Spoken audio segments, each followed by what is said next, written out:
Ladies and gentlemen, boys and girls, friends, gang, well-wishers of all ages, welcome to Wednesday Night Chaos! So glad to see everybody. Ladies and gentlemen, my name is Yellkaos, and welcome to Wednesday Night Chaos, the holiday edition of Wednesday Night Chaos. I know we haven't seen you in a while, and I really apologize, but we've got a lot to talk about tonight. And, we're just going to go through the usual show, do the usual thing, and we hope you have a good time. We'll have some holiday memories. We'll talk about the news and all that stuff, and we'll even be taking questions from all you fine folks out there in YouTube land or the internet or wherever you're coming to us from. Joining me, just over to this side, is my very good friend, Kid Shoryuken. Hey, everybody. Happy, whatever. Whatever it is you do. Happy that. Happy whatever it is you do, indeed. I would like to welcome each and every one of you to this holiday special. Not very special, I'm terribly sorry. I know that usually on the internet, all the other folks that you watch, they have a great big show for you with skits and sketches and, I guess, acting and all that stuff. We don't do that here on Wednesday Night Chaos. We're here just to have a nice little chat and, get to know you folks. And before we get too far along, I want you to know that we wish you a very happy whatever, as Kid Shoryuken was saying earlier. There's Hanukkah, which started the other day. And not pronounced Hanukkah. Right, and then there's Christ Mass, that thing, and then there's Festivus, for you folks who are a fan of the New York humor. So, all of that, I wish to all of you. There's also a Quasi Kwanzaa coming up, and then the New Year. So, lots to be festive for, lots to be thankful for, if for no other reason than that you're alive to watch Wednesday Night Chaos. And that cannot possibly be a bad thing. So, I want to welcome each and every one of you to our show. Kid Shoryuken, what are you having to drink there? Bud. Having a bit of Bud. Just old-fashioned Bud Classic. Just the Bud. All right. And a very festive T-shirt you got on there, I must say. It is the most festive T-shirt I own. It does have red on it. Red. A very Christmassy motif. And it matches my beer can. And there's, like I mentioned before, there's not a rule against watching Texas Chainsaw Massacre on Christmas. So. No, not at all. And even why would you follow a rule like that? So I must say, you are very fashion conscious to boot. You're bringing a new level of fashion here to the Yellkaos program. I want to thank you for that. And before we get too far along, I want to make sure that everybody knows to go check out Kid Shoryuken on YouTube. There's some stuff down below, so if you click one of the links down there, you can follow him on the Facebook and check him out on the YouTube. Some of the greatest import reviews this side of the gaming spectrum. So please check him out if you want to see some great reviews. Now, if you're not into reviews and you just like bullshit, well, that must be why you're watching my show. So again, thank you to each and every one of you. We're going to start off with something that Kid Shoryuken thought was kind of cute, and I just about laughed my dick off when I heard about it. You've heard about, we're celebrating the 20th anniversary of the PlayStation. That's right. And the fine folks of the Sony over at Sony Computer Entertainment, or the Sony Corporation in general, the arch enemy of Razor Fists, they released a 20th anniversary PlayStation 4. And now, you bring me up to speed. You looked at it before I did and after I did. Now, am I not mistaken? Thousands of dollars on the online auction sites for what is essentially a gray PlayStation 4. Is that right? Yes, many thousands of dollars. Apparently, they were made in pretty limited quantities. I think something to the effect of 12,000, however many. And so, of course, some, fiscally minded people bought up a few, and they, saw the shortage coming, and so now they're kind of flipping them online, charging very elevated prices. A lot of people not really happy with that. I've seen videos and posts on various social media sites basically condemning these horrible resellers, which I think, if you ask me, you're condemning the wrong people. Condemn the people that are going to pay for it, and really don't condemn them either. I mean, if you're going to say someone here is doing something stupid, it's the people paying those exorbitant prices, not the people selling for those exorbitant prices, because, there's really nothing dishonest about that. They're presenting you the product. They're saying, here it is. They're showing you right up front what it is. And then they're saying, I want this much money for it. That's not a dishonest thing to do. And then somebody who has that kind of money and wants it bad enough says, here you go, take my money, give me that thing. That's a pretty standard business transaction as far as I understand. So there's nobody really doing anything wrong here. Nobody should really be condemned. Somebody wants to make some money. Somebody wants that PlayStation. They're making that trade-off, and they all win in that. The only thing I could see you getting kind of pissed about is if you were in line to get one, and then the guy in front of you bought like 10 of them, and then you were just shit out of luck after that. You can get mad at that guy, that individual. You've got a legitimate gripe with him. But if it's just some random person on the internet selling some system that you weren't even going to buy anyway, you're just upset over the act that he's reselling this. Well, go fuck yourself. The guy's got to pay his bills too. And people have to have their gray PlayStation 4s. So I don't see why it's really that big of a deal, honestly. I wouldn't go so far as to call it a big deal either. What I find it interesting is that I am constantly told every single day of my life how the worldwide economy is not in good shape, but there are people on this planet who have $1,400 to $1,800 to spend on a gray paint job. That I find interesting. The other thing I find interesting is I did a little research about this after you told me about it. I started looking on just eBay, just regular old eBay.com Incorporated, seeing what they know, and they're not rare. It seems like I would guess 9 out of the 10 people that bought these things bought them in order to flip them, and there's just pages after pages after pages, thereby defeating the rarity principle first and foremost, and secondarily, just overall showing that there's plenty of them, there's nothing to get upset about, and they've made no bones about it. Aside from, I think the only thing that's really different is it uses the original startup screen from the original PlayStation, and I don't really see that being worth $1,400 to $1,600 to $1,800. I could be crazy. I still have a PlayStation 1 in there. I've got the ultimate PS4 20th anniversary, the original. And if people are, do people really have this kind of money to spend? Because as I said, I'm constantly hearing about how the economy is in shambles and people don't have money to spend, but it clearly shows people have money to spend and they will spend it on stupid shit. What we really need right now is a resurgence in the Snuggie market, because it seems like people just have money to burn. If you're gonna burn it on something stupid like a blanket with pockets.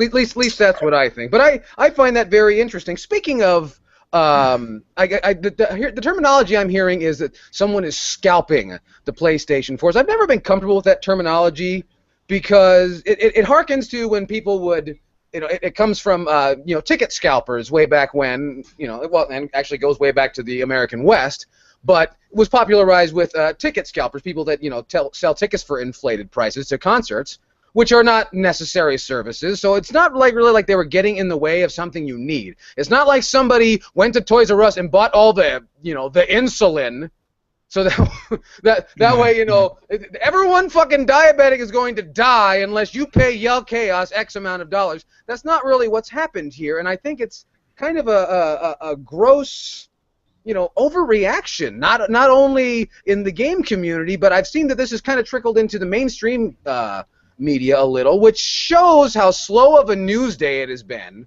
when this is the topic of the day. But by the same token, what's something that Kid Shoryuken and I were talking about before we move on from the discussion, I wanted to say that why is it not okay to be a reseller unless you have a YouTube channel? Because I know a whole bunch of you motherfuckers out there, and I hate to use that terminology because this is a family program, but I know a whole bunch of you out there turn around and sell all that stuff, the stuff that you don't need. So why is it okay to badmouth people, who don't have a YouTube channel? Is it just because they won't say anything? That's just my overall feeling. And Kid Shoryuken, I don't think you don't have to agree with me, but you must find that at least a rather peculiar, at least a little. Yeah, it is. I do see that a lot. Squeaky wheel gets the grease and all that. I don't know how that analogy works in there, but I think it does.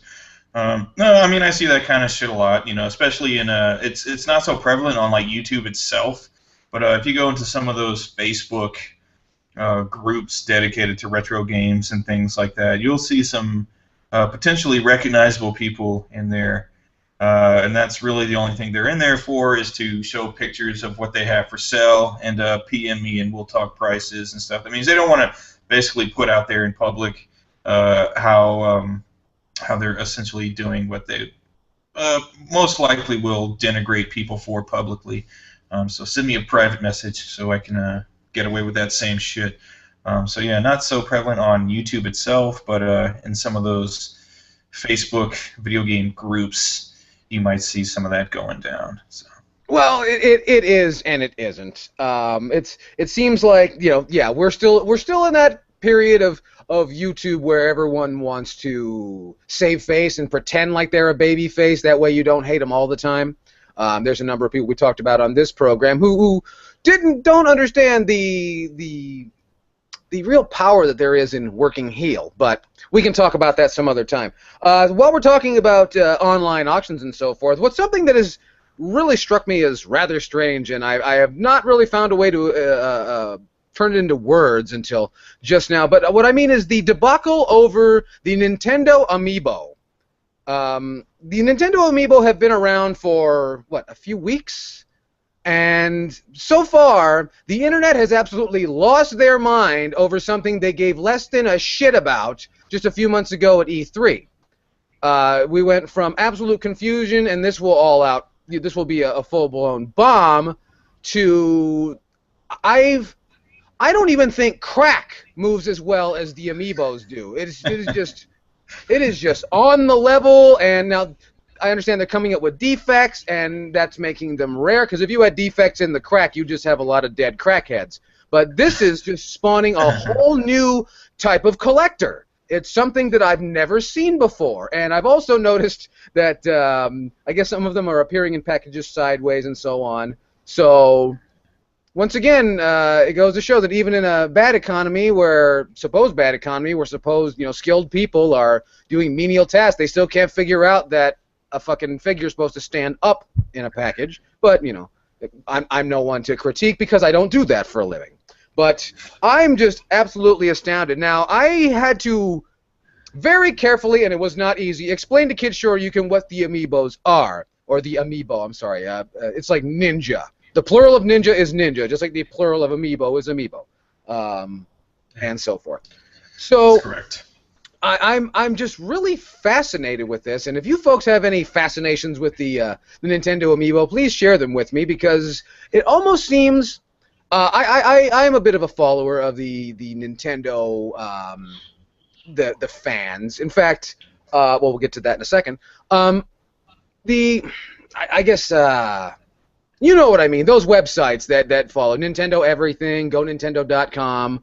Nintendo Age, websites like that. I try and follow that to just kind of keep my thumb on the pulse of what's going on there. And it seems like the amiibos were, will this pay off for Nintendo, to holy shit, I need some more of that shit. It was amazing how people were just hooked on amiibo from the very beginning, and now they're kind of like a genre unto themselves. So my overall point is, holy shit. Well stated. Was that thorough? That was especially thorough. But you're right though. Up until you told me what they were, I didn't know what the fucking amiibo was. Yeah, well, it's funny. It's interesting because if you would have searched the day before they came out, what is an amiibo, you would have no idea. And now it is the new fucking ecstasy. People can't wait to get their hands on it, and good for Nintendo. And people are upset that stores are selling out of them. Like, I can't believe Nintendo's doing this to us. It's amazing to me the way the internet takes supply shortages, almost like they act as though someone has strapped them to a table and is doing a titty twister with a pair of pliers. Like, no one's doing anything to you. Your fat ass didn't get out of bed in time to get the Toys R Us before somebody else did. It's Christmas time, you momo. Goodness gracious, I have to explain these things to people? It's insane. But that's why we're here. We're here on the Yellkaos program to explain things. We're here to educate as well as entertain, and we hope to do the same thing.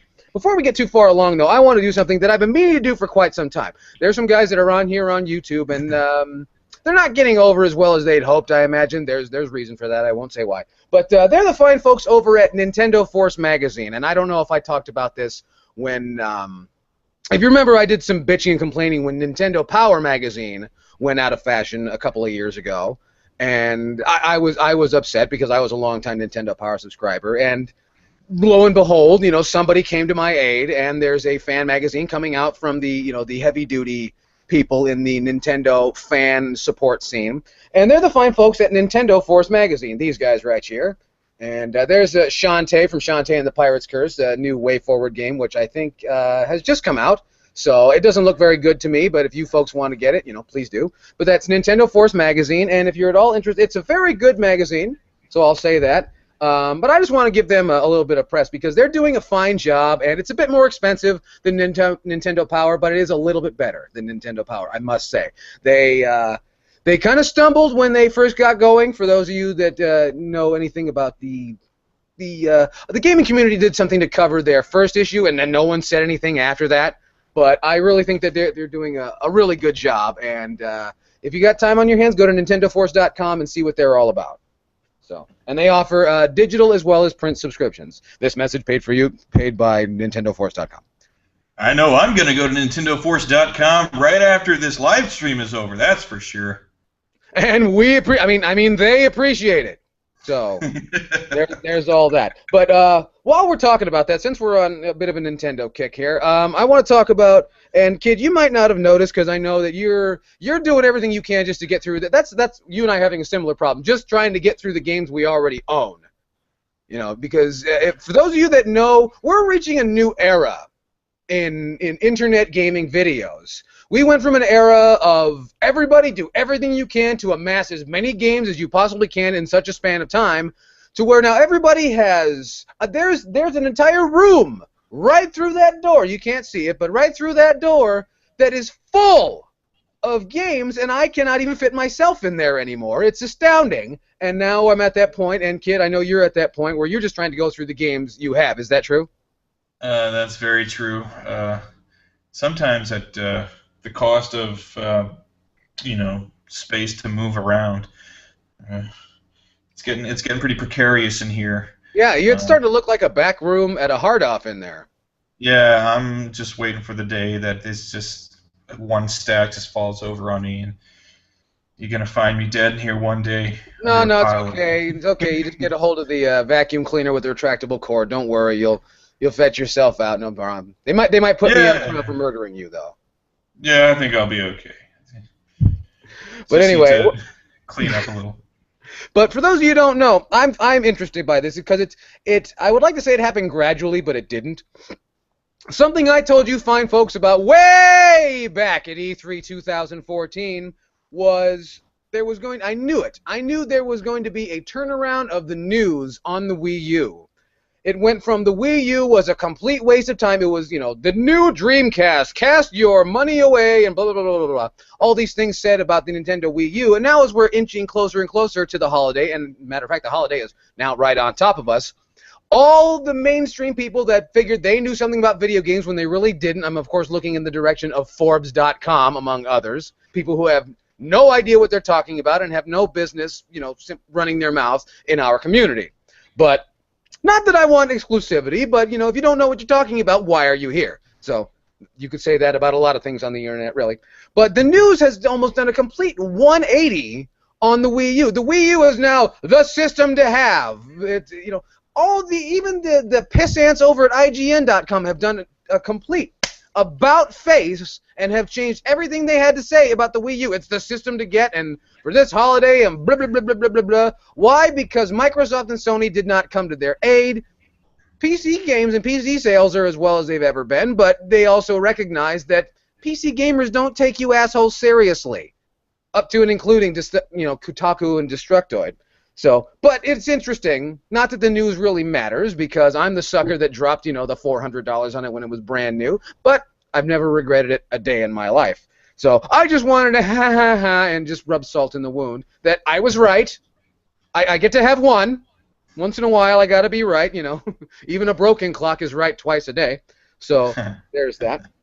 But anyway, now that we've talked about that, we got that out of the way, it is time. We're gonna talk about the holidays a little bit, because it's always nice to sit and chat about this sort of thing. And we'll be taking questions. So we've got our eyes on on the chat stream right there. So please drop us a line if you want us to talk about anything, or if you want to talk directly to us. Also, you can drop me a line on the Facebook if you want to go that way. I know a lot of people don't like the YouTube method, so please do what you have to do, and I'll answer his questions as best I can. And if you got something for Kid Shoryuken, please let him know, and we'll talk about it as best we can. But now we're gonna talk about the holidays because we're coming. Excuse me, liquor. We're coming up to that time, when it's good to get together and see people and remind yourself why you don't hang out with these people on a more regular basis. That's one thing that's great about the holidays. You get to see the family that you don't see that often and affirm your beliefs that you just plain don't need to see them. Now, Kid Shoryuken, you have a very different background. You are the youngest of 6, am I correct? That's correct. 7 if you include my black sheep brother. Alrighty, okay, of 7, and A whole bunch. It's a litter. What's that? A litter. Oh, it's just a litter. Oh well, that's well, good for you. Good for you. Yeah. Now, what is Christmas like in a house of 9, a house of 7 children? Well, let's see. Pretty busy. My older brothers and sisters have a lot of kids and shit. Not a lot, but they have kids. So typically it fills up. It's like being at a party, but it's like all these people you've known your entire life, and they just nothing interesting for them to say to you now. Like you already know everything, so you struggle. You don't want to bring. I'm not going to tell that story. No, yeah. Okay, you don't have to tell that story. That's all right. That's all right. But I see what you mean.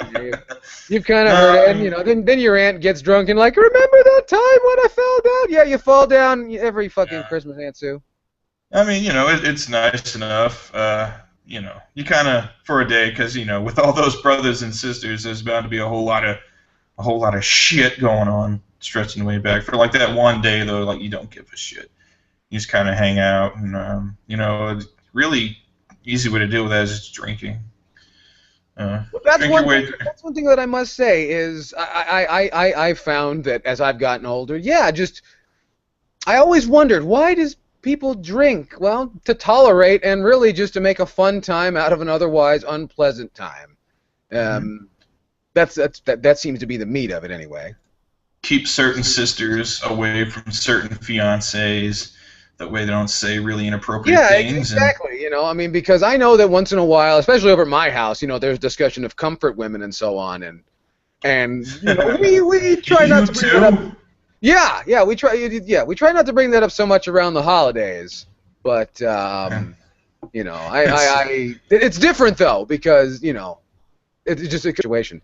But I know a lot of the fine folks. They ask me this every single year, and it happens on the Hate Bit podcast quite a bit. But Kid, I want to ask you: are there any? And later on, I'm going to tell my boring holiday stories. But do you have any special memories attached to any presents growing up?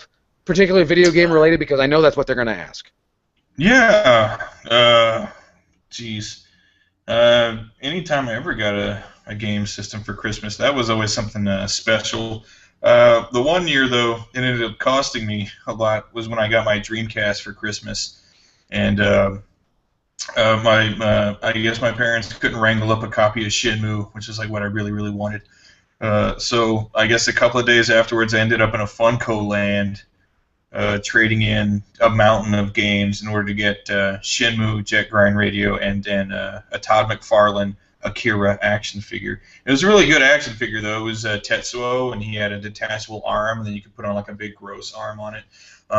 So that was pretty sweet. That was a nice enough Christmas, though. I got my Dreamcast and Tokyo Extreme Racer. The year I got my PlayStation 2, I skipped Christmas dinner.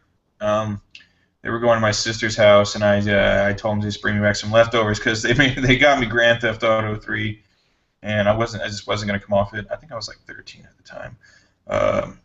Getting an Xbox with I don't know if you recall the year an Xbox it came packaged with Jet Set Radio Future and some other bullshit game, but that was really awesome. I don't know. That's it, I guess.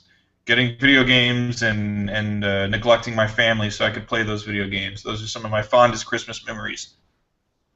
Wow. The joys of growing up in Louisiana. Yeah. Père Noël. Yeah, you know, in fact, this year, this is one thing that I forgot to get around to. I've always said, I shouldn't say I've always said, I've actually kind of avoided the discussion on a few occasions, but I have wanted to upload some footage of, it's interesting. I have some old home movies on VHS cassette. For those of you young kids that don't know VHS cassette, look it up on Wikipedia. Now, if you look it up on Wikipedia, mind you, they're going to badger you and hassle you about not paying for it, but fuck those people. If they wanted, they would charge it at the gate. That's the same feeling I have about PBS, but, you know, what are you going to do? But I've wanted to upload some of the footage my father took years and years ago. Christmas of 1988, when I got my Nintendo Entertainment System for the very first time and started this whole fucking mess and this monkey for my back that, you know, like I've said. It just kind of turned out that way, you know.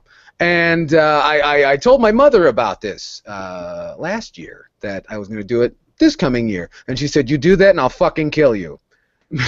And I went back and looked, and I found out why, because my mother's wearing this really big old nightgown that looks like a bunny. And she said, "You put that on the internet," because my mother's figured out that, like, the internet, you know, the stuff that she didn't understand when she first saw me doing videos and all this. She didn't understand that people from all over the world, thousands of people, see this all the time. And what I've learned from going to the expos around and seeing people who recognize me is that you people remember everything. And I told her that, and she says that's why it's not going on the internet. So I could put it up, but then I won't have a mother. So, and at this point, it's like, cheap laughs, not having a mother. She makes me a rotten potato sometimes, you know. So I'm gonna have to wait till my mom dies before that goes on the internet. But we'll find something else to put on there. But for me, you know what? I'm gonna tell the same boring story that I told Kid Shoryuken on Monday. For you new subscribers, and I know there's plenty of you out there, and I thank you. And then there's the diehards out there those guys that you've been with me for years. You know, with me and the Hate the Podcast for years. I appreciate that, and happy holidays to each and every one of you. And if you don't want to be happy, then hateful holidays to each and every one of you. We got something for everybody right here in the Yellkaos program. But I want to tell you the story about when the PlayStation 1 came into my house for the very first time. And this was the first time. One thing I must say about the PlayStation 1, I hold the PlayStation 1 has a special place in my heart. The PlayStation 2 is a really fancy DVD player with a you know, pretty decent library. But I really love the PlayStation 1 because it was the first game, or the first game system. My dad loved it too because he always would have a Sony TV. He would always tell me how great Sony products are, even when they break. Yeah, they break better than any other product on the market. Yeah, thanks, Dad. You're a visionary as always. Chaos. What's that? To cut you off. Do you mind if I get another beer? No, go ahead. Go ahead. You don't got to tell me or anything. All right. I'll be right back. Yeah. Well, the Kid Shoryuken goes and gets a beer. See, that was very cordial of him, but you know, he needed it that badly. Anyway, what was great about the PlayStation 1 is that it was the first system that was in our house, and there have been many systems before that. We had the Atari, we'd had the NES, the Super NES. It was the first system in our house that did, in fact, have a game for everybody. And I thought that was really cool because it had... My brother was really into the Tony Hawk games. Tony Hawk, that was a big thing for my brother. My mother, there was the Tetris games, and there was a handful of Tetris games on the PS1. For my father, it was the racing games, the IndyCar racing games. And for me, I was really getting into the Resident Evil series at the time. And... So, but to take you back to just before, this was Christmas, I want to say 1997. So before a lot of you were born, as a matter of fact. I was hanging around the house, and somewhere along the line, I don't know, people tell me these stories. Alpha Omega Sin and even Silent Rob had, like, you know, positive stories about, yeah, my parents did this for me, and they did this, and that was great. And, like, for those of you who don't know Bithead 1000 here on YouTube, he's got good stories about, you know, these things happening to him during the holidays. I don't have so many, but I remember hanging around the house one day, and somewhere along the line, my parents just forgot about me for Christmas for, like, years. And I was stupid and didn't ask for things. I didn't realize that, you know, you know, I figured they would care or something. But, you know, I'm getting ahead of myself. One day I'm sitting around the house, and I'm playing F-Zero on the Super Nintendo in 1997, how very passé. And my mother sticks her head in my room, and she says, "Hey." I said, "What?" And she says, "David's getting a PlayStation for Christmas." That's the first thing she says. David's getting a PlayStation for Christmas. Not, "Hey, do you want something for Christmas?" or something or other. It's like, "Hey, David's getting a PlayStation for Christmas." Oh, well, good for fucking him. And she says, "Do you want anything for it?"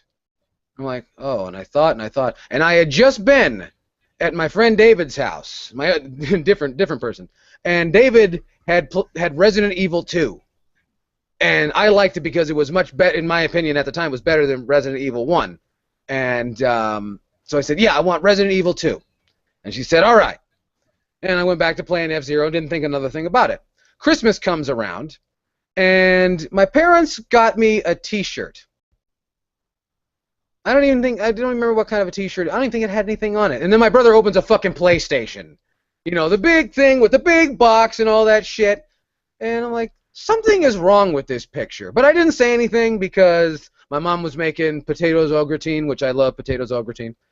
And so, you know, I was concerned with that. Like, all right, I'll do that then.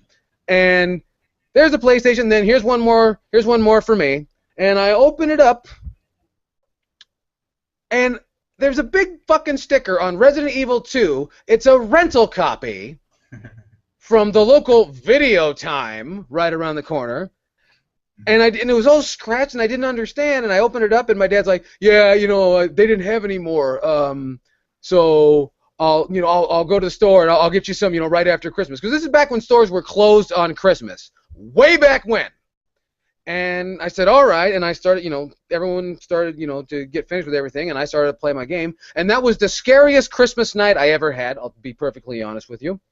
And my dad never bought me a fucking copy of Resident Evil 2, ever!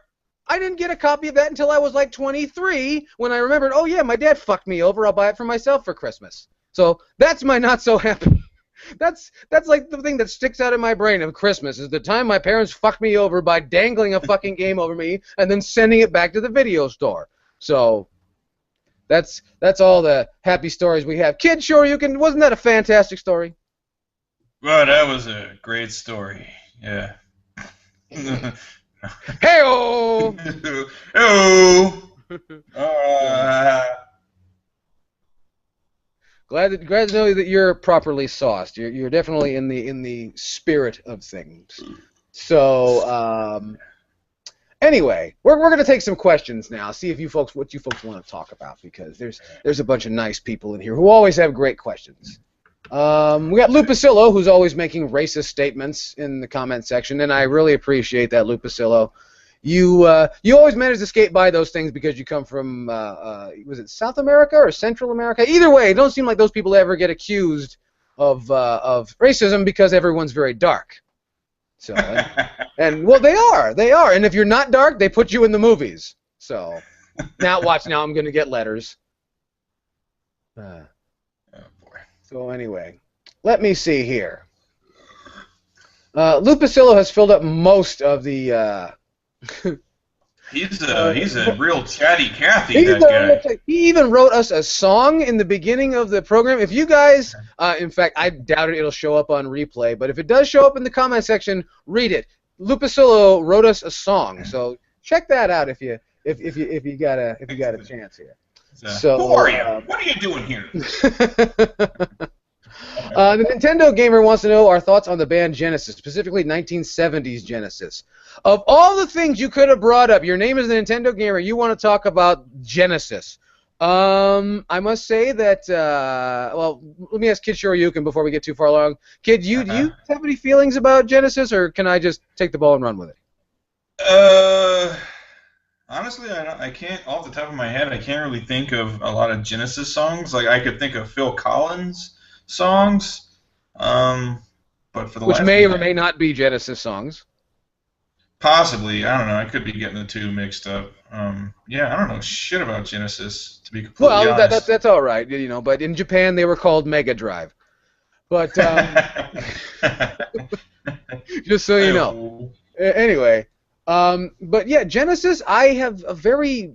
I have the same feeling about early Pink Floyd. When Pink Floyd, the singer was Syd Barrett, I have virtually no opinion of that material. And I don't have a whole lot to say about Peter Gabriel era Genesis. I enjoy Genesis. I'm going to be a total dick about this and say that I really am only interested in the hits. And I shouldn't say that. I mean, my favorite album of theirs is Abacab, and that was the first album with Phil Collins drumming and singing on it, which is a fantastic record. I thoroughly enjoy it. One of their last real proggy efforts. But I enjoy, if someone puts on Genesis, I'm not gonna say, hey, fuck that, turn off Genesis. But I wouldn't say I'd own their entire discography on vinyl. So that's what I'd have to say. So there's that. I don't have much else to say about Genesis. I wish I did. That's okay. Well, and I appreciate that. But Lupacillo wants to know my thoughts on Carl's Jr. My question for Lupacillo: do they have Carl's Jr. where you live? Because here in California we have lots and lots and lots of them. Here in California we are experiencing an absolute, I was going to call it a rampage, but I'd say more of a stampede of openings of hamburger restaurants in California. And Carl's Jr., I don't eat at Carl's Jr., I don't eat fast food. At least I try my hardest not to, because it's really bad for you. I had to have fast food when we were in Las Vegas for the Classic Gaming Expo, because Las Vegas is, I don't know. You have two choices in Las Vegas. You can lose your shirt and buy actual food, or you can cheap out and buy what I'm convinced is a step above toxic waste to eat. I had to survive on McDonald's French fries because everything else either looked or smelled like shit or cost like $100 a plate. So, but I don't recommend fast food, nor do I recommend Carl's Jr., but I take it from my brother David, who is Davey Kaos, who is a hamburger aficionado these days. I know that because I recently spent a week with him, and my brother ate a hamburger like every 2.5 hours. He had like a third pound of beef, and I was just amazed that, just watching him just tear through that stuff. So, but he would say that of the major fast food chains, see, that's how overprivileged we are in this country, to where we have, upper echelon garbage food. That's fantastic to me. But he will say that Carl's Jr. or Hardee's in the eastern United States is the upper echelon of, if you're going to go to one of those kind of places, you go see the fine folks over at Carl's Jr. So I'll say that. Take that from a actual hamburger aficionado. I used to be a fan, not so much these days. Kid Shore, do they have Carl's Jr. over there in Tejas? I haven't seen any, and they don't have them. There might be, like, I'd heard the name Hardee's before growing up in Louisiana. I'd never been to one, but I'd never even heard of Carl's Jr. as a kid. Yeah, I've had to, having been cross-country a few times, I've had to explain to people what a Hardee's is, because they've seen promotional materials with the same logos and everything for Hardee's as for Carl's Jr. And if I could explain it to anybody in California, the way I explain it is it's Carl's Jr. with fried chicken. So it's essentially a burger joint that serves fried chicken. So I guess there's a market for that. Can't possibly be bad. Yeah, someone here's talking about White Castle. They have White Castles over that way, kid? Never fucking heard of a White Castle until that dumbass movie came out. Oh, okay. So even before the dumbass Game Chasers decided to put White Castle over for, the duration of their videos. Yeah, I'd never heard of White Castle. Yeah, it's like, oh, they have square burgers. So, yeah, they took burgers and they chopped off the sides. You've never heard of a knife? Fucking Wendy's has square burgers and they're regular sized. Big deal. People are impressed by interesting things, like the way, it's always impressive to me that the way people are impressed by the simplest things, like Seth Rogen, for instance. Even more amazing is that people are entertained by James Franco. And if you didn't know, apparently Sony Pictures, the fine folks over at the Sony Picture Corporation, shut down the interview there, which I guess was the production or the release of Pineapple Express 2, or this is the, I don't know. All those movies kind of blend. I don't get it. It's like, they smoke weed and then they listen to Backstreet Boys and then that's a movie. Apparently, that's what we've come to as a people, and whatever. They got their own episode of Naked and Afraid. What's Naked and Afraid? Where they drop some dude and some chick off in like the middle of some hellhole jungle, and they're both naked, and they've got nothing, and they're like, you have to survive here for like 3 weeks. You ever see that show? No. I don't know. It's okay, kinda. It's just two naked dumbasses, sitting in the woods for an hour. But they did that with they decided to do an episode with Seth Rogen and James Franco. Instead of just some random. Yeah, right. Because why not pair up naked dumbasses with clothed dumbasses, right? Whatever. I didn't see it, but and you didn't produce it. It's not like it's your fault or anything. I didn't see it. I didn't produce it. It would be nice to see Seth Rogen lose some weight, and that always happens by the end of the show. You drop like 50 pounds because you're starving to death, and I don't know. It might be kind of interesting. Oh, no, well, I mean, he loves to tell people how he smokes a lot of weed. I'm surprised this dude doesn't have a Hostess endorsement by now. Yeah. Well, Hostess, we almost lost him, didn't we? Isn't somebody else making Hostess snack cakes now? No. We lost Wonder Bread, but Hostess is making Wonder Bread now. Okay, because I remember something. It was Hostess was going to be done for, but then somebody picked him up. Because there weren't going to be any more financial trouble. Why does it matter? We were just talking about poison that you put in your mouth. Hostess must be at least like number 4 or 5 on that list. I was upset when I found out that possibly there weren't going to be any more Twinkies or those little cupcakes with the white swirl on it. I really like those, and the thought of losing them like forever did kind of upset me. Luckily, something 11th hour, somebody came in and saved the day, and I've still got my Twinkies, but that was a pretty close shave, man. I don't think we should make light of that. Well, okay. Hostess snack cakes. Buy them for people you like, and since they probably cause heart attacks, buy them for people you don't like. It's the gift that keeps on giving. It is in more ways than one. So, Kit171's got a fabulous question. He says, what is the worst instance of product placement you have seen? I assume he means in television shows and motion pictures. It's that time of year where here in the Yellkaos household, we try and pump out, make it through a few Christmas movies. And just the other night, Mrs. Yellkaos and I, we sat down with our meal and we decided to watch Ernest Saves Christmas, a venerable holiday classic, if there ever was one. Anybody, I dare you to argue with me. Put it up against Rudolph the Red-Nosed Reindeer. It'll at least come out a tie. So, great movie. Yeah, you got that going for you. But something I never noticed because I hadn't seen the movie in years. Coca-Cola is all over that movie. Coca-Cola slapped their dick all over the fucking What is Ernest Saves Christmas. And it's funny because the first thing you see in the movie is Santa Claus drinking a Coca-Cola, and that's where, Mrs. Yellkaos and I came up with the discussion. Like, you realize that Santa Claus didn't wear red until Coca-Cola did it. And it's the same way, like, you young kids, and I hate to make myself sound old, but you young kids, that's the thing that these advertisers have over you, is if they can do something and get something in place before you're born, then you believe it to be fact.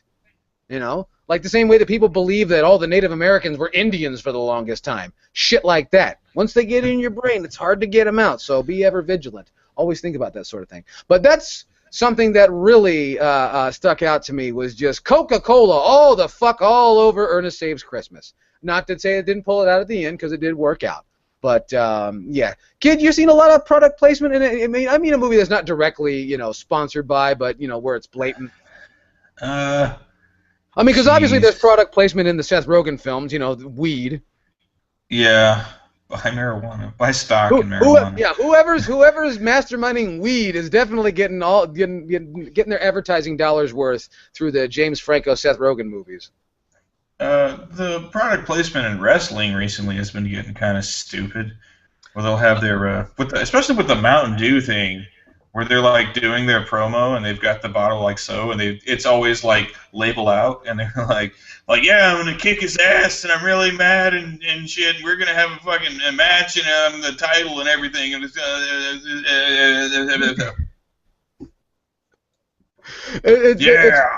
it's interesting you brought that up, because I remember the last time I saw a WWF pay-per-view, we were watching the pay-per-view, and it went to a commercial. And I said, what the fuck is this? What? You know, my buddy Paul, I'm like, Paul, you paid like $60 or something like this, and there's a commercial in the middle? And then they come back, and Michael Cole's there drinking his goddamn Mountain Dew or whatever, and it's like, and this film break brought to you by Tazos or some fucking chips that you've never heard of. I was like, well, it's already brought to you by Mountain Dew and like Pennzoil. You know, it's kind of insulting, and people pay money for that. It's speaking of, you know what's one of the worst instances of product placement? I'm gonna tell you right now, your goddamn San Diego Comic-Con.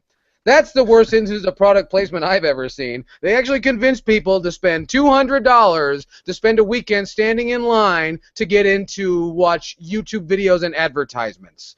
That's fascinating to me. So that's the worst and best instance of product placement. Wouldn't you agree, Kid Shoryuken? Yeah, that's pretty shitty. But one thing I think of, it wasn't shitty because the game was so great, but Crazy Taxi. There was product placement all over Crazy Taxi, taking people back and forth between Fila and Pizza Hut and everywhere Tower else. Records and Kentucky Fried Chicken. Yeah. Of course, all the white people want to go to Kentucky Fried Chicken and Crazy Taxi. Yeah. If it wasn't such a great game, I might have taken issue with that, but I didn't give a shit at the time. I still don't. But there, yeah. No, even worse than that is Top Skater. Top Skater? What the hell is that? Top Skater is just you never played Top Skater by Sega? No. The arcade game where you stand up on a skateboard? I know of it. Now that you say so. Yeah. Oh God, I never played it. This is why we even bring you around here. Never played Top Skater, you son of a bitch. Top Skater. Please go on. But anyway. I did see an interesting question earlier. Somebody wanted to know our opinions of Sting finally showing up in WWE. Did we not discuss that? I thought I made my feelings clear about that, but for those of you that don't know, too little, too late. I really think that Sting and his five head are not going to save the World Wrestling Federation. I mean, can't you put some makeup on that shit, or what's that? You can't really call it a five head. It's just his hairline receding because he's like 100 years old. That brings us to another point. Is like, who is going to pay money to see a 56-year-old man possibly die under heavy lighting in a wrestling ring? I think he could still, as long as his heart holds up, I think he could still run through the routine. I think he could, take a battering, and then stinger splash or two, scream, and then maybe like a death drop, and then a death lock, and then, I think he could still like go through the motions. As far as like the premiere at Survivor Series, I thought it was pretty cool. Like it had some kind of like dramatic weight to it, and he made it work pretty good. I really feel that all the dramatic weight though was BS brought on by the zeitgeist of the internet. The internet has this really bad habit of taking itself really seriously, and then politicians and people in media, see, that's the real problem, is TV takes the internet seriously when the internet is a big rib. The internet is playing a joke on you. That 10 minutes was okay because all he had to do was kind of like slowly walk to the ring, fake punch one guy, get into the ring, kick what's-his-face, and then do his death drop, and that was it, and he's out. He just walked and then fell over, if you really like put all the movements together. And it was okay. It was done well. That's all a DVD is in the first place. Well, when you think to the future, though, okay, at some point he is going to have like a full-length match. That's when it becomes kind of worrisome, That's the problem, exactly. This seems like this is beyond dipping the toe in to check the climate to make sure that the pool water is ready. This was a full-blown fucking angled entrance. And I hate that we talk about wrestling like this, and I wish wrestling wasn't as formulaic to where I knew everything that's going to happen. and we're also how much longer can we rely on Triple H to keep putting people over? How long is I mean that stopped mattering a long time ago, if I'm not mistaken. Am I out of? As long as he's the boss and he's got some kind of control. I mean, doesn't he always kind of do that? Put him, somebody else is getting some spotlight. He has to be like, well, I better write myself in there, or order someone else to write me in there. I got to make it good. Well, that's one thing that I always. That's thing? one thing that I always, would argue, because when I go to the independent wrestling shows, they want to tell me how good the WWF product is, and they say, "Oh yeah, Raw last night was pretty good." I said, "Was Triple H on it?" Yeah. Did Triple H look good? Yeah. Was Raw good last week? No, not really. Was Triple H on it? No. There you fucking go. Yeah, it looks good when it's going to make the fucking boss look good. The same thing that happened in the fucking 90s, because you and your goddamn nostalgia has some sort of an idea that the Attitude Era and the Ruthless Aggression Era were these great fucking periods in professional wrestling, when really the only time it was good is when Austin or Vince McMahon was looking good. That's the only well, and The Rock from time to time. And I don't want to discount all the people that worked really hard back then, but all the stuff you're thinking about was actually just a span of 8, 9, 10, 11 weeks. Yeah. You can't discount the fact that a big draw was Rikishi sitting on people's faces. A huge draw was Rikishi sitting on people's faces and then doing the worm or something like that. He didn't do the worm. He just sat on. Or he did that thing. He did the wave, that thing with his arms there. No, there was some asshole that did the worm, and that drew too. Really, I mean, people like that guy. No, don't get me wrong. I like him too. I liked him best when he was Fatu, because he. No, not him. Not him. The asshole that did the worm with the silly hair. Scott Thompson, Scotty Too Hottie. That guy. Yeah, the dude that looked like party favors were exploding from his head. Yes, the worm was his finisher. Like, lame. Oh, was that? I try not to think about that. That's not really wrestling. I would like to call it sports entertainment, but it's neither sport nor is it entertainment. I would just marvel at how over they were. That was the thing for me when I look back and I see all the old DVDs that feature, they were Too Cool, I think, featuring the King Jerry Lawler's son and some other people, and just how over they were, and how, now mind you, the lights would go down when they would do their dance moves. So I don't know that wasn't piped in applause, because if you know anything about the work of Kevin Dunn, most of that shit, they love revisionist history over in the World Wrestling Federation. That they do.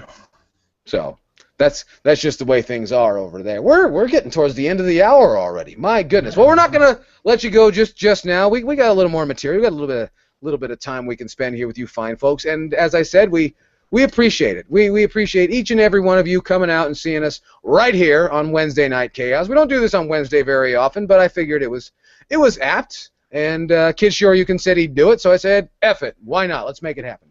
But yeah, I want to deal with some more people and some more questions, some more comments, some more concerns before we get out of here. Right now, everyone in the comment section is bad-mouthing KFC, saying it's for Southern Methodists and the Illuminati. I wouldn't be surprised if that's the same group of people. So, there's that. Let me see here. Find an actual question. Iron Buddha brings up an interesting point. He says, I swear everyone I know who's into wrestling does nothing but complain about it. Why watch it then? That's a very good point. I don't watch it. But but the problem is, when I tell people that I like professional wrestling, they assume that means, because to most people, 90% of people you come across for some fucking reason, at least in this dumbass country, they believe that means the World Wrestling Federation. And that's not wrestling. That's a television show that just so happens to have wrestling going on. Wrestling just seems to be something. Wrestling is kind of like the commercial for nothing, it seems. It's just like, yeah, and now this bullshit. We'll be right back with another skit where Trish Stratus, teases you with her boobs, even though you've seen her boobs fucking 11 years ago. I enjoy talking about wrestling way more than I like watching it. I think that's why I like the OSW review so much. Well, and I can appreciate that. There's some fine folks over there. The fine folks over at OSW, they don't seem to like wrestling very much, but we appreciate. Join the club. Let me see here. Oh, we got a big fat question. Nicholas Kennedy, the ultra brutal fatality. He says, I think he's talking to both of us maybe. Were you more into metal as a teenager or, hold on a second, as an adult? Was there ever a time you got completely burnt out on metal, meaning classic and present metal? I'm just kind of curious. Well, that depends on what you mean, because metal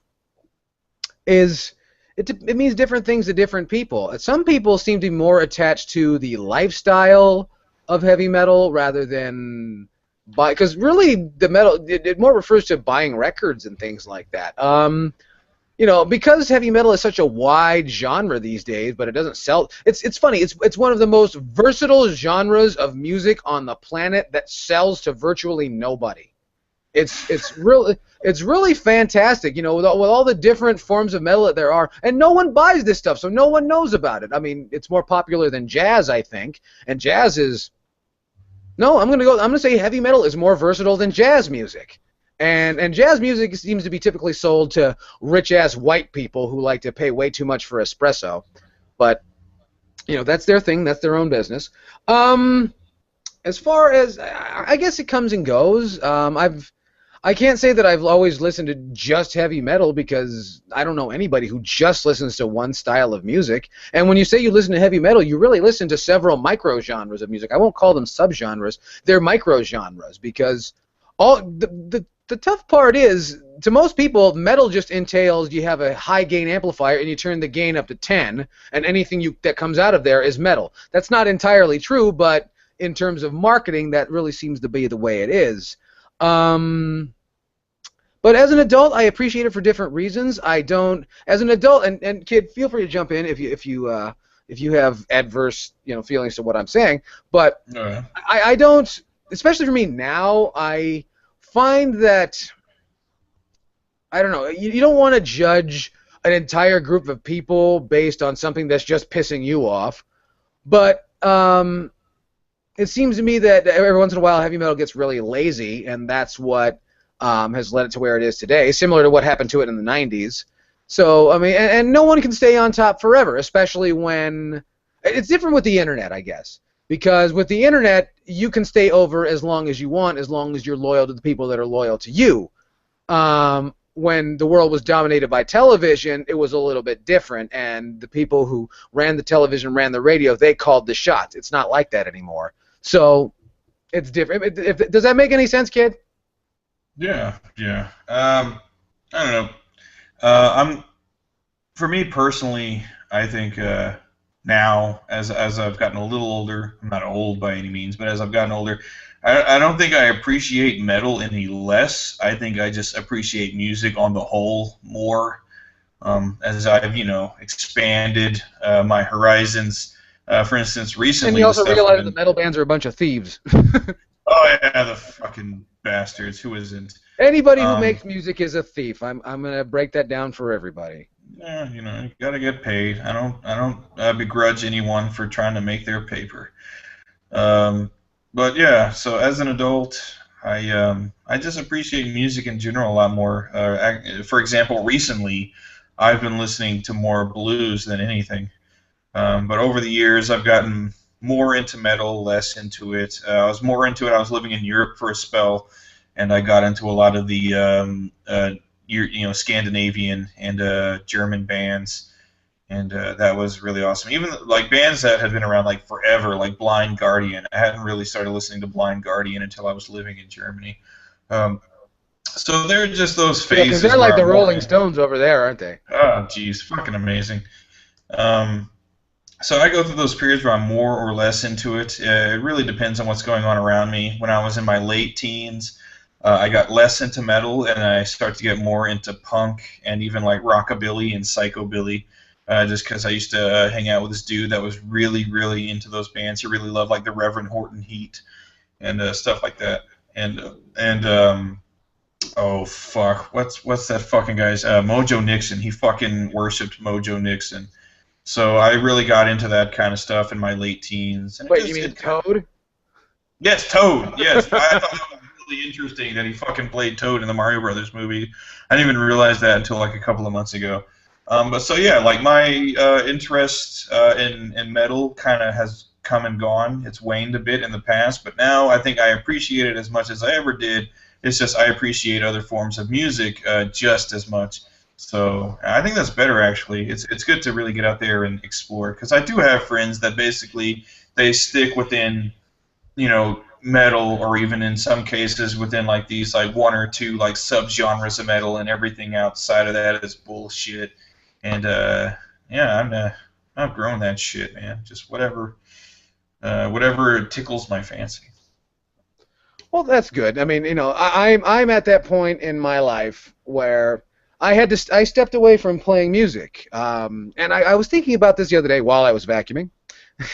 I think when I'm vacuuming, and I thought to myself, as a matter of fact, I thought about Nicholas Kennedy, because he's always got good questions like that for me, and he's always you know, doing great things like that, and I thought about how my YouTube channel would have been different because I started doing YouTube when I wasn't really interested in doing music anymore. I kind of fell out of love with performing music because I try and make this analogy for people to make it easier to understand, but it's really difficult to get over playing music just the old-fashioned way, playing clubs, because the scene, any scene, especially at hard rock, heavy metal, on the lower levels, there's a lot of backstabbing, there's a lot of deceit, there's a lot of jealousy, and bands will stab you in the back to get your spot, and they do it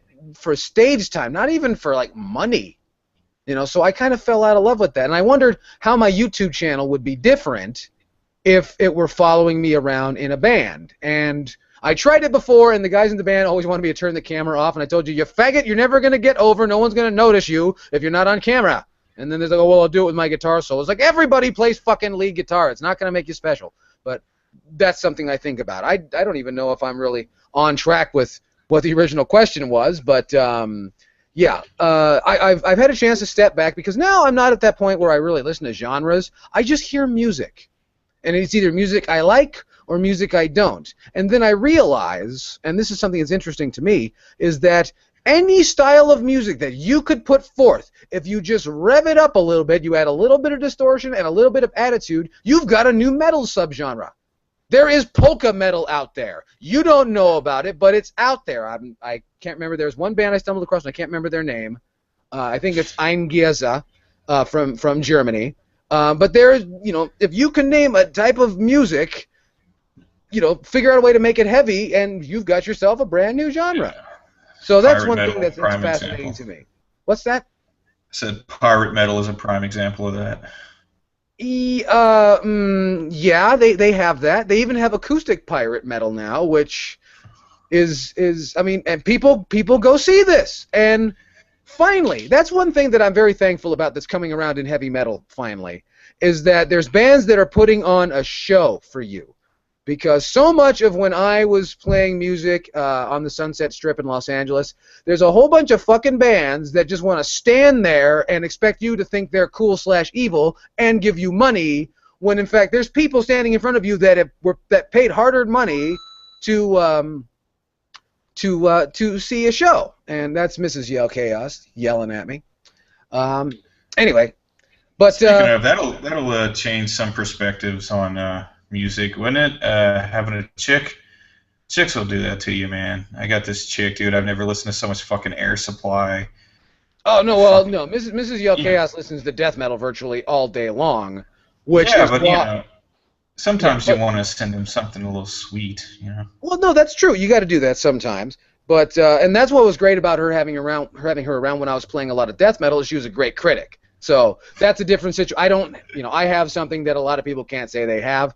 But you know what's funny is this actually works into another question that I saw come through. People always want to have advice on how to get women. And I was like, how do you get a metal chick? Don't worry about metal chicks. If you can find a chick that will fuck you, you're on the right track. Just be patient. There it is. There it is. That's metal music, I mean, interests help. If you're looking to get married and shit, that's entirely different. But if you can find a chick who's willing to fuck you, you're on the right track. Just be patient, and one will eventually come around to you. And if one doesn't, fuck that chick, because she will. it's it's beautiful, baby. It's beautiful. It's important. If they really like you, they'll at least humor you. You know, my old lady, she doesn't really care much about metal, or at least didn't when she first met me. But enough time hanging out with me. I don't know if she really gives a shit about some of the music I send her, or if she's just humoring me. But she listens to metal with me, and even jokingly, because she's an English teacher, she was really kind of griping and moaning to me about her kids being pricks. So I got her into SOD, in particular Speak English or Die, which seemed very topical at the time. So she really digs that. So I mean, even if you find a chick that doesn't dig metal, at some point, if they're really into you, they'll come over to the dark side for sure. Exactly. If she can get used to your wiener, she can get used to anything. Yeah. That's really the lesson to be learned here. And Kid 7171 says that there is no way to make metal music with a kazoo. I consider that a challenge. Challenge accepted. You can look out for the next kazoo metal song on my next album. When that's coming out, I don't know. Hopefully before we have the power lacing shoes. Dude, you could do guttural kazoo. You could do guttural kazoo. I mean, like guttural through wax paper. So as much as you can through that. But yes, there will be on my next album, along with my rap song about flatulence, there will be a metal kazoo song. Anyway, I think it's time we got to get out of here. I want to thank each and every one of you for tuning into this very special edition of Wednesday Night Chaos. We hope to do this again very, very soon, probably sooner than you think. So if you were worried about me, thank you very much. Thank you for all the kind words and the constant support. I want you guys to say goodbye, and I want to say thank you very much to my guest, Kid Shoryuken. Thank you for having me, and thank you everybody for tuning in and being ever entertaining in that comment section. That's always fun to read through. Always a good time. So reminding each and every one of you, if I don't see you before, but I hope I do, but even if I don't, happy and hateful holidays to each and every one of you. You guys have been great, and this has been the Yellkaos program. We'll see you next time. Bye-bye.